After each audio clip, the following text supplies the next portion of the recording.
रघु से बोली 700 जननवा प्रयाग नहवनवा पड़ा। एक एक बात फरियाई जाए, आप लोग समय दें और आशीर्वाद दें दोस्त, गाना जम जाएगा। गौर कीजिएगा, मजा आ जाएगा दोस्त। 700 दुल्हन कहें कि स्वामी हमारी इच्छा कहा था कि हम चल के प्रयाग में नहावन के लिए। महाराज राजा रघु जी आदेश दे दिए, कहा चलना है, चलो ठीक है। तो कहना पड़ा चला लग जाओ।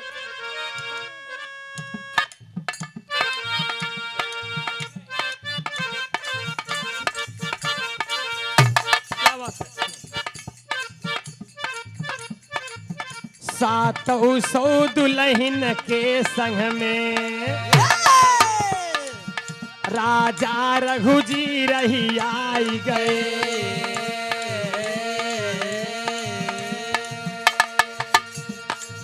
सज गई पालकी औ कहार, प्रयागराज में आई गए।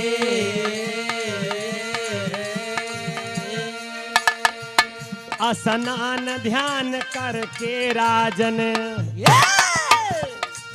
मन ही मन गौर बढ़ाई गए।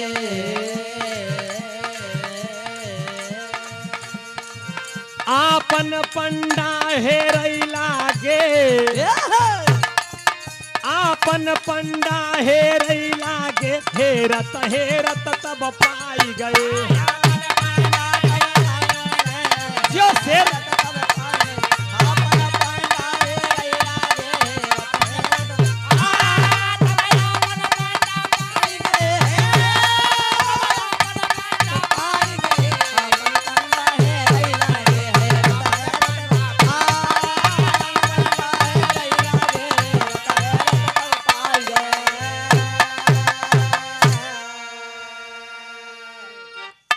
राजा रघु जी 700 दुल्हन की बात मान के अयोध्या से चल के प्रयागराज पहुंचे। स्नान करें, सोचा थे कि हमरो राज पुरोहित हिया हुई हैं। अक्सर आप सब जान लें, चाहे काशी जा, चाहे मथुरा जा, चाहे हरिद्वार जा, चाहे प्रयागराज जा, जहां तीर्थ स्थल बा, चाहे यहीं अपने थापा में पहुंच जा, आप सबके पंडा जब मिली हैं, एक दाई कड़े गए, कहन कहाँ से आवा था? हम कहा बहरिया से। तने बहरिया वाला पन्ना खोल दे। नाम बतावा, नाम बताते तो बाप का नाम, बाबा का नाम कुल गिनाई डाए। हम कहा सारा तहसीलदार के यहाँ जा, अब तो नेट से खतौनी नहीं करे लाग, नहीं तो खतौनी नहीं करवा में दिक्कत होता। ये सारा खतरा खतौनी ही रखे यहाँ, सब रखे यहाँ खतरा खतौनी। पंडा महाराज राजा रघु से कहन महाराज ही आया बा। राजा रघु जी जब पलट देखें तो जवन पंडा रहा एक आंखी काना, एक आंखी पंचर, चंदन वंदन लगाए पंडित जी, बुलावत है महाराज रघु के, लेकिन एक कई आंखी बाउन के। कहन महाराज ही आवा, राज पुरोहित है तुहार हम। राजा रघु है, अयोध्या से आवत है। इतने पंचौ पुथन्ना खोल देहन, सब पुरखन का नाम गिनाई देहन। तब कहन हमारी चौकी बैठा, हम दर्शन करवाई दे, गंगा नहाए ला, मस्तक चंदन लगाई दे, विदा कही दे, चला जाया। कहन यो मस्त बाबूजी यो है, नहवाई धवाई दिए, मस्तक चंदन लगा दिए। राजा रघु जी कहन कि महाराज एक राजा होई के पंडित जी कहन की बतावा तो के कुछ चाहिए। आज हम तोहरे मन मुताबिक दान दे चाहते हैं, जौन इच्छा कहा तो मांग ले, हम दान दे बाप के। पंडा सोचस का मांगी इनसे हम, राजा महाराजा मनई कॉलोनी मांग ले का, कॉलोनी नहीं कहा बुलेट मांग ले। हाँ काय का मांग ले, मन में सोचत है, तब तक लाइन तक लगे दोस्त। आई ले जी आई।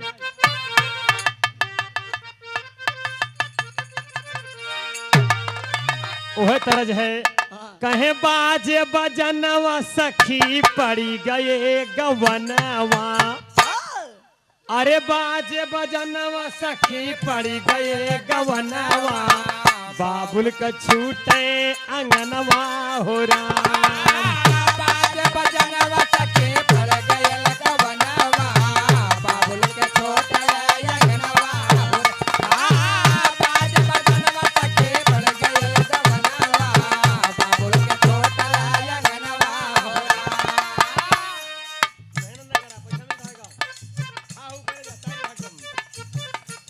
गीत में कहना है और ये पंडा कहैला गा राजा के समहनावा।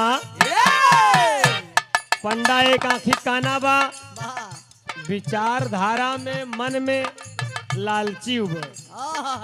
आए राजा के सामने कहा राजा महाराज है या हम जोन मांगी हमका देवे। महाराज रघु कहन हाँ देव भाई, कहन देवे कहन हाँ देव, देवे कहन हाँ देव।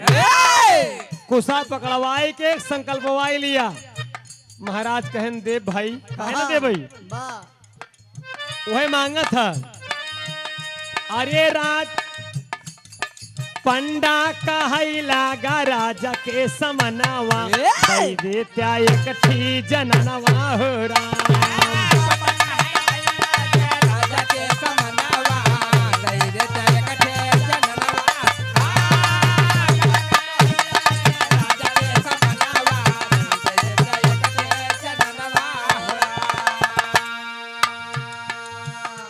कहा महाराज हमार बियाह नहीं हो आज तक हम कह के दुल्हन दे देते। राजा चौक गन कहन बप्पा रे मंगमो भयन तो दुल्हन मांग लेहन, कहे ने कि दुल्हन दे देते हमार घर बस जाते। महाराज कहन तोहार बियाह नहीं हुआ ई काहे?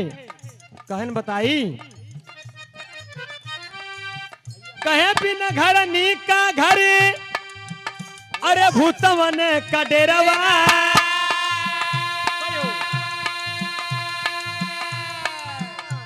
अरे चिंताई है बातई, अरे साझयो सबरवा। महाराज हमार बियाह यहाँ पर नहीं हुआ कि हम एक आंखी के मनई, एक आंख गड़बड़ रही हमारे क्यों ने अगुआ आए न क्यों दिखवार आए जी लौट जावे करी। लड़का एक आंखी काना कहाँ से बिया होई, कहीं कारण ई है हमारे ये कई नयनवा। ये पंचौ भैया कारण ई है हमारे ये कई नयनवा, दई देत्या एकठी जननवा हो राम।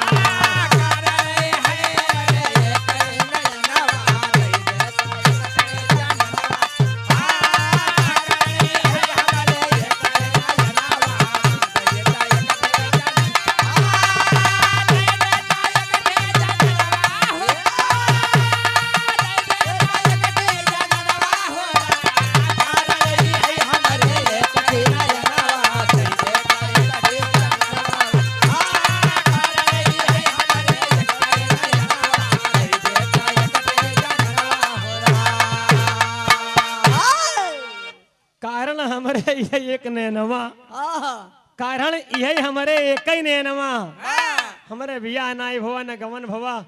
महाराज एक दुल्हन लहाई देते हमारे घर बस जाते। राजा रघु जी उदार प्रवृत्ति वाले दानशील राजा, बढ़िया बड़ा का नाम है पीवा दुलारे माँ दीपक, Deepak Kumar auto part garage. ठीक है 10 रुपया पुरस्कार है, खुश रहा। इतनी बड़ी समाज में लड़का इज्जत रखे बा। हाँ भाई 10 सही कम से कम देत तो है। बहुत बहुत धन्यवाद मुन्ना, खुशी रहा एकदम बेटा। सामने से सुने यार तूने टंकी में रात में गाड़ा बजावा था। बहुत बड़ा कलाकार रहा तू पीवा दुलारे।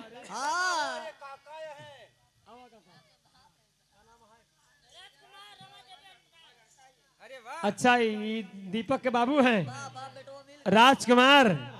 अरे वाह भैया, बाप पूत एक समौरी के हा। एक बिया और होई जौन दिन पतो हो लिया वो दिन अपना बिया कह डावा। 50 रुपया आशीर्वाद है, एकदम मस्त रहा मेरे दोस्त। बियाह तो अंतिम में हो जब हिया सलाद के सब जने चलब तब दोस्त। चल बढ़िया बढ़िया। महाराज राजा रघु जी कहन किल्ले भाई राज पुरोहित है हम माने है। रघुकुल रीत सदा चली आई, प्राण जाए पर बचन ना जाई दे दिए। अब पंडा से कहन कि सुन ल महाराज, हमार 700 औरतन के पालकी सजी है। अरे वाह, जवन दुल्हन तोहका निकला गई, चला जा एकदम झांक ताक के बिराई ले छाट ले वही जब पंडा इतना सुनई पाए महाराज छूट दे हैं कि चाहे जवन दुल्हन बिराई ले हम चलते ही एक दुल्हन के हाथ पकड़ ले हमार दुल्हन हो जाई।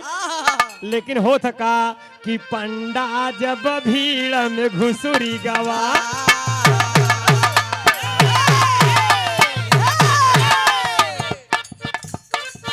पंडा जब भीड़ में घुसुरी गवा आपन कानी आँख नचावत बा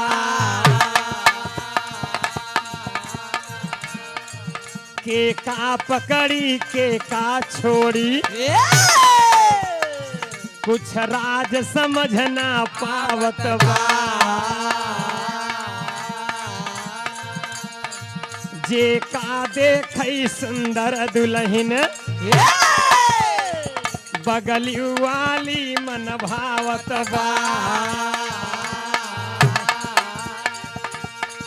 हेरत हेरत जब हारी गवा आराम से मुन्ना हेरत हेरत जब हारी गवा राजा के लगवा आवत बा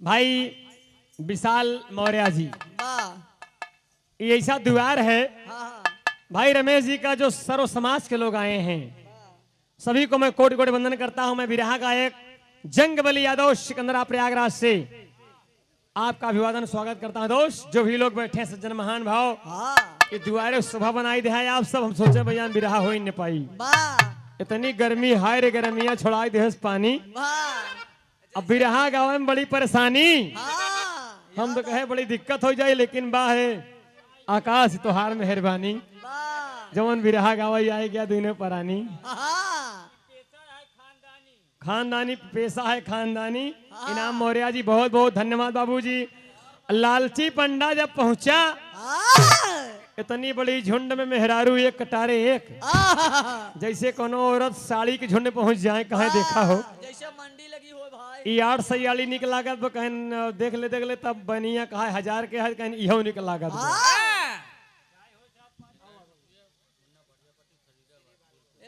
मुन्ना प्रजापति फरीदाबाद फूलपुर से 21 रुपया पुरस्कार है फुटकर दे देहन बेचारू खुश रहा करेजा आप लोग आया हमार करेजा भर गए।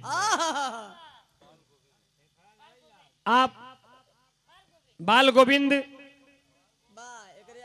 इसी ग्राम सभा से बहुत बहुत स्वागत है भैया बाल गोविंद बाबूजी 21 रुपया आशीर्वाद दिए एकदम बाल मतलब बचपना गोविंद माने भगवान एकदम खुशहाल रहे जीवन आपका जहां रहा मस्त रहा दोस्त।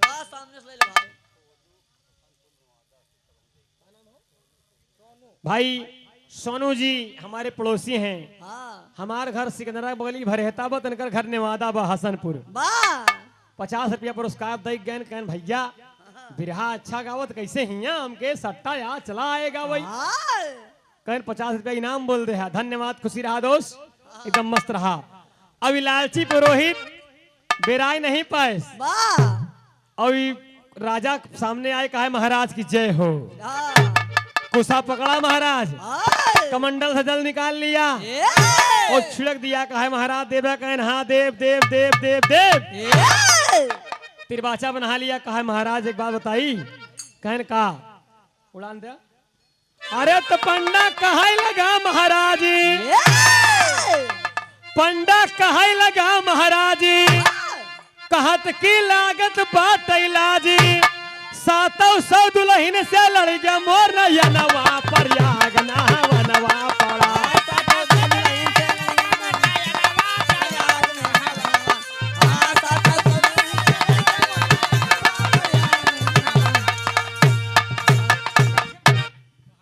पंडा कहा सुना महाराज कहत की लागत बाटे लाज 700 दुल्हन से लड़ी के मोर नैनवा। कहा महाराज अब मांगत ही बस दईन दे कहा मांगत हा कुछ पकड़ा के बाबू तिरभाचा बनवा लिया। कहा महाराज 700 दुल्हन हमका निकल लागत यहाँ। अरे आप राजा है फिर बियाह के ले हमके दे देता तो बड़ा अच्छा रहा।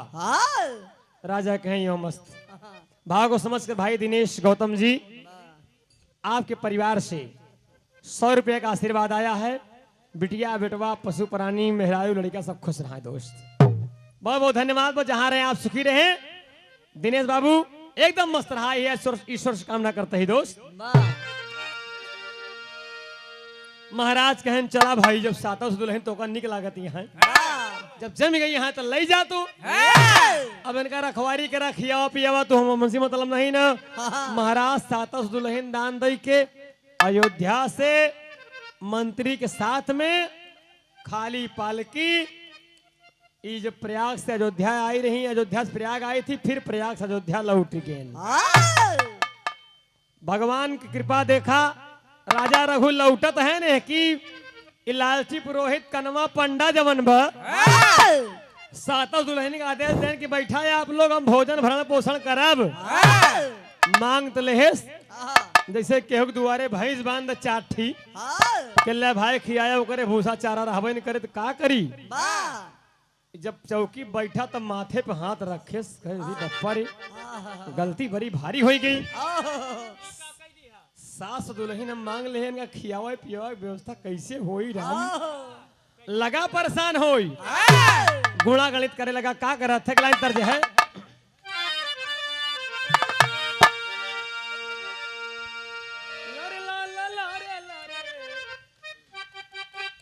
यह तर्ज हो कि कहवा की माटी और पूर्वांचल वाला जब हरे इलाहाबाद जिला वाला से बिरहा होई तो पूर्वांचल वाले फटका मारे बहुत।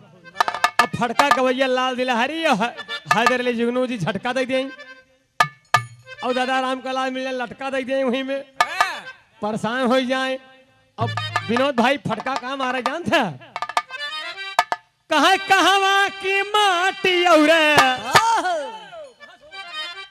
अरे कहवा की माटी और कहवा कई कुदार हो कहवा कई गोर बिटियवा कहवा कई गोर बिटियवा माटी खनई जाई हो कहवा कई गोर बिटियवा माटी खनई जाई हो कहवा कई गोर बिटियवा माटी खनई जाई हो कहवा कई गोर बिटियवा। फटका तो फटका बोले इशारा कह दे कहा इहवा के उहवा के माटी और यहाँ के कुदार हो और उहवा के गोर बिटिवा माटी खनई जाए हो। हमारे इलाहाबाद का शेर खड़ा हो हमारी इशारा अपने इशारा की ओर बा एकदम टाइट रहा है दोस्त। तो ये जवाब दे का कहा जानता है का ये बनारस वाले हुआ हमार सुना कहीं हवा के माटी और तोहर कुदार हो तोहरी कुदार हो तो तोहरी कुदरिया में तोहरी कुदरिया में अरे बेटावा हमार हो तोहरी कुदरिया में बेटावा हमार हो तोहरे कुदरिया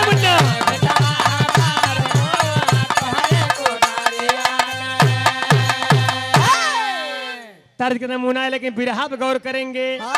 कहे पंडा हिसाब करई ई मूर्ख लालची पंडा मांग तो लेस लेकिन पौरुख करे नहीं बा। कहे पंडा हिसाब करई लागत तकाल हो 700 दुल्हनिया हमारे 700 दुल्हनिया हमारे जिए का बवाल हो 700 दुल्हनिया हमारे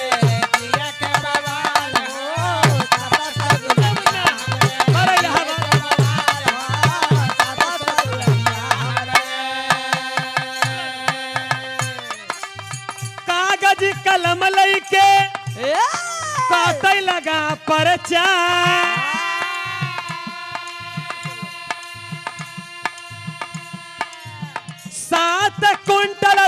मनयन करी अरे एक दिना का खर्चा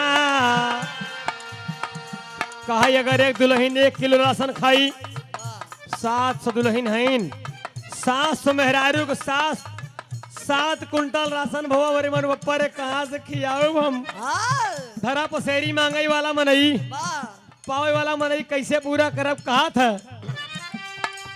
कि राजा महाराजा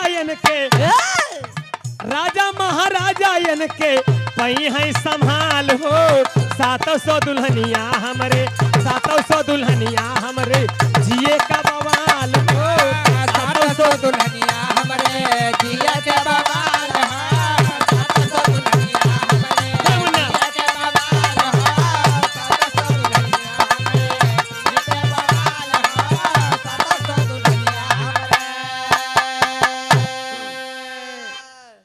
राजा के बस कबा हम गरीब मनई अरे हम पुरोहित धरा पसेरी मांग ले हम कैसे खियाओ बड़ी आफत होगी मेरे जी एक मेहरारू झुंड में बैठी यहाँ सब कैसे हुए न काम वह उठाए कुछ कमंडल और महाराज रघु जी कुछ दुरिया लौट आई रहा प्रयागराज से अयोध्या गोरी पहुंच चुका रहा और पीछे ला कुशल हेस से खाते में कमंडल हेस दौड़ पड़ा दौड़त महाराज रुक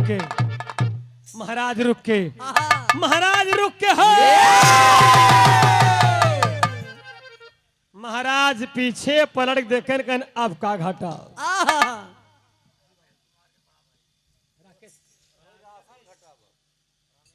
श्रीमान रमेश भाई जी जिनकी दिवंगत माता जी की तिरवी रही उनके आप अग्रज हैं बड़े भ्राता हैं आपकी ओर से 100 रुपए का आशीर्वाद है बहुत बहुत नमन दोस्त ये भक्ति रस की गीत को सुनकर हास्य रस गीत सुनकर आप 100 रुपए पुरस्कृत किए हैं कलाकारों को सम्मान बढ़ाने काम किया बहुत बहुत धन्यवाद बाबूजी नमन है आपको दीर्घायु हो चिरंजीव हो आई पंडा जब चल दिया कहा महाराज रुक के जब महाराज पीछे पलट देखें तो कहन अब का चाहिए इनका सब कुछ दे दिया हम कहा महाराज लगे आएगे भागत भागत कहा महाराज रुक के महाराज पकड़ा जल्दी का पकड़ा कहा महाराज कुछ पकड़ा कुसा पकड़ा दिया वही कमंडल से जल छिड़क दिए कहा महाराज एक चीज और दे दे हमका का मांगा था कहा महाराज जैसे हमका सास दुल्हन दे है वैसे आप राजा महाराजा कहूं फिर बस्ती बनाई ले है हमका अपन अयोध्या का राजधानी दान दे दे हम राजा बन जाए तब इनका खियाई पियाई बाबू ने हमारे बस खियाओ पियाओ नहीं बा राजा कहनियो मस्त महाराज रघु जी इहो दान दे देहन कहन जा राजा बन जा जब कनवा पंडा राजा बना बड़का भैया जैसे मोदी जब प्रधानमंत्री बनन तो अपने मन के नोटबंदी जीएसटी चाहे जवन कई डावन लॉकडाउन लगाई दे चाहे जवन कई डावन वही हाल शुरू कर दे सु जोन जोन मन के मंत्री रहे उनका रख ले जोन मंत्री अयोध्या के प्रति राजा के प्रति उदार रहे हटाई दे 4 छठी गोइया अपन बनाए ले का हमरे कहे सुने चलाया हुआ इधर एक आँखी काना एक आँखी पंचर कनवा पंडा अयोध्या का राजा बना बैठा और ये राजा महाराजा महाराज रघु जी स्वयं दान देने के बाद मन में भक्ति जग गई मेरे दोस्त एक काम कर थी का कर थी बैरागिया भाव लगा मेरे दोस्त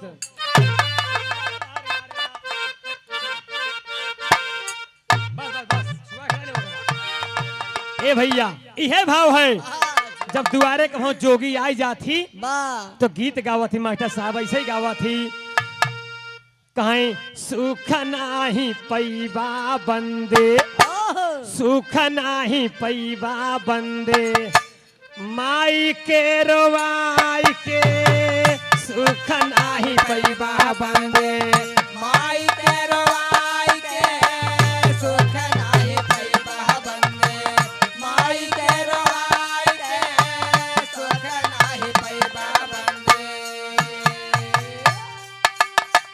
जन्म दई के माई पालने जन्म दई के माई पालने दूधवा पियाई के सुख नाही पैबा बंदे माई के रवा